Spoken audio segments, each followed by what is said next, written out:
परम प्रेममय जुग पुरुषोत्तम श्री श्री ठाकुर परमाराध्या जगज्जननी श्री श्री बड़मा और समस्त इष्ट परिवार श्रीचरणे मोर कोटि कोटि प्रणाम एवं आजिर यही वीडियो देखुथिबा समस्ती को मोर आनंदित जयगुरु।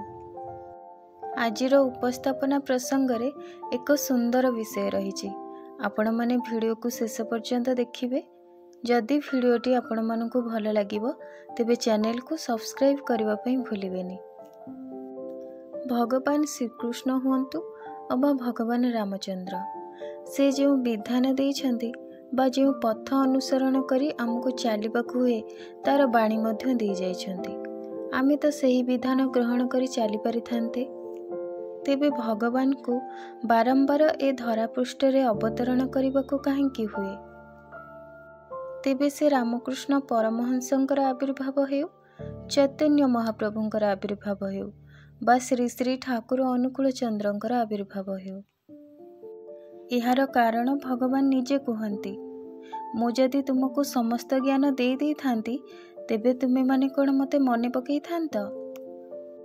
आमे जदि आउ टिके मने पकाउचंती तेबे भगवान श्रीकृष्ण गीतारे कहिथिले जे जेबे जेबे धर्मर ग्लानि घटिबो मु सेबे सेबे ए धरा पृष्ठरे अवतरण करिबी।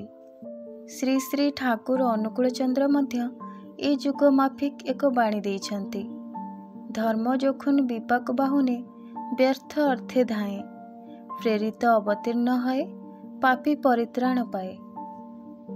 जेतबेले भी कौनसी महान पुरुषंकर आविर्भाव घटे से माने कौनसी एक महान उद्देश्य नहीं ए पृथ्वी रे जन्म ग्रहण करती। जेपरी श्री श्री ठाकुरंकर मुख्य उद्देश्य थिला घरे घरे थिबा रावण रूपी और कंस रूपी प्रवृत्ति को नाश करिबा। ठाकुर कहती से समय रे सिना गोटिए रावण थिले, गोटिए कंस थिले, किंतु वर्तमान समय को तुमे चाह ताहार संख्या किंतु एक नुहे। घरे घरे अनेक रावण और अनेक कंसर उत्पात जन्म नहीं पारंती, ताहा कण समूले नाश करा जाई पारे? तेणु जदि सेही बड़ी प्रवृत्ति को ही नष्ट कर दिया जाए ताहा किंतु संभव। रामकृष्ण परमहंस सेपरी दुईटी मुख्य उद्देश्य नहीं आसीथिले। प्रथमटी थिला जो समय रे रामकृष्ण परमहंस आसीथिले से समय रे प्रबल मात्रा रे नारी माननकु अत्याचार करा जाउथला आउ असम्मानित बोध करा जाउथला। तेणु से प्रत्येक नारी मध्यरे निजर मां को देखिबा पई उद्बोधन देउथिले आउ ताहार वास्तव स्वरूप बुझाइबा पई निजर पत्नी को मध्य से मातृस्थान देई पूजा करुथिले। तांकर प्रचेष्टा थिला समस्त जाति को जणाइबा जे प्रत्येक नारी ही आदि शक्ति ओ पूजिता। आउ तांकर द्वितीय उद्देश्यटी थिला हिंदू मुस्लिम ख्रीस्टियान बौद्ध एहीपरि धर्म नाम जो विभेदटी सृष्टि करा जाउछि ताहा बंद करिबा। सेथिपाई रामकृष्ण परमहंस जेते दूर संभव 64टी मंत्र रे दीक्षित होइतिले। तापरे से पाखापाखि सबु धर्म अनुଯାयी अलग अलग जो धर्म रे जो प्रकार भजन कीर्तन करा जाए, जो साधन करा जाए ता भी करबाकु लागिले। एसबु करिबा द्वारा से प्रमाण करि पारिथिले जे ईश्वर अल्लाह सभे एक ही सत्ता। लोक माने भिन्न विधि सहित भजन कीर्तन और पूजा करती सिना, किंतु ताहा बोली ईश्वर और अल्लाह मध्यरे कौनसी भिन्नता नहीं।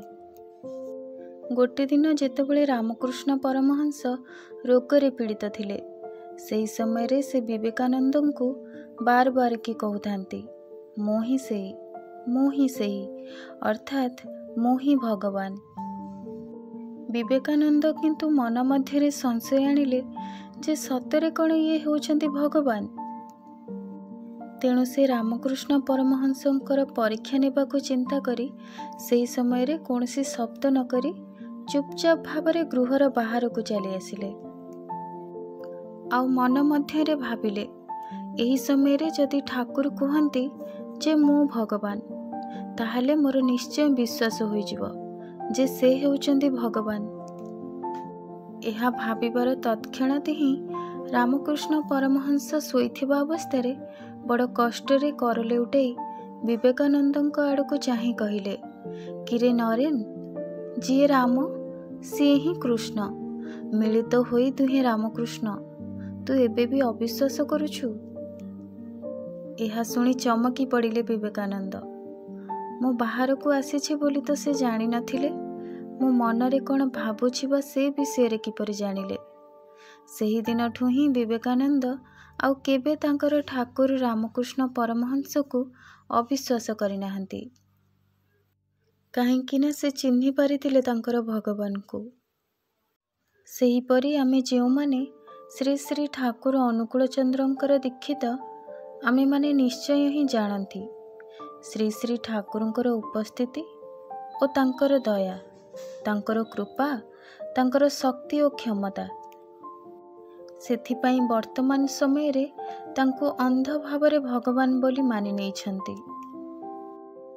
କେହି କେହି ଶ୍ରୀ ଶ୍ରୀ ଠାକୁରଙ୍କୁ ମାନିନଥାନ୍ତି। ଠିକ୍ ଅଛି, ହେଲେ ବର୍ତ୍ତମାନର ସମାଜ, ବର୍ତ୍ତମାନର ବ୍ୟକ୍ତି ଓ ବର୍ତ୍ତମାନର ପିତାମାତା ପ୍ରକୃତରେ କ'ଣ ଚାହାନ୍ତି? ସର୍ବମୂଳେ ନିଜର ସନ୍ତାନଟି କିପରି ଭଲ ହୁଅନ୍ତୁ। ତାହାର କାରଣ ବର୍ତ୍ତମାନର ଅଧିକାଂଶ ସନ୍ତାନମାନେ ଭୁଲ ରାସ୍ତାରେ ପରିଚାଳିତ ହୋଇଯାଉଛନ୍ତି। ଯଦି ପ୍ରଚୁର ଭାବରେ ମଦ୍ୟପାନ କରୁଥିବା ବ୍ୟକ୍ତି, ଚୋରି ଡକାୟତି କରୁଥିବା ବ୍ୟକ୍ତିଙ୍କୁ ଶ୍ରୀ ଶ୍ରୀ ଠାକୁର ନିଜର ବିଧିବିଧାନ ଦେଇ ସଠିକ୍ ରାସ୍ତାକୁ ନେଇ ଆସିପାରନ୍ତି, ତେବେ ଏହା ହିଁ ତ ପ୍ରତ୍ୟେକ ପିତାମାତାଙ୍କର ଦରକାର, ପ୍ରତ୍ୟେକ ବ୍ୟକ୍ତିଙ୍କର ଦରକାର, ଆଉ ସମାଜର ବି ଦରକାର। ତେବେ ସେଥିପାଇଁ ଠାକୁରଙ୍କର ବିଧିବିଧାନ ଆଉ ସେ କହିଥିବା କଥାକୁ ଟିକେ ମାନିନେଲେ କ'ଣ ଚଳିବନି? ଆଜିର ଏହି ଭିଡ଼ିଓଟି ଆପଣମାନଙ୍କୁ କିପରି ଲାଗିଲା ନିଶ୍ଚୟ ଜଣାଇବେ। ରହୁଛି, ପୁଣି ଆସିବି ଏକ ନୂଆ ଭିଡ଼ିଓ ସହିତ। ସେ ପର୍ଯ୍ୟନ୍ତ ଆପଣ ସମସ୍ତଙ୍କୁ ଜୟଗୁରୁ।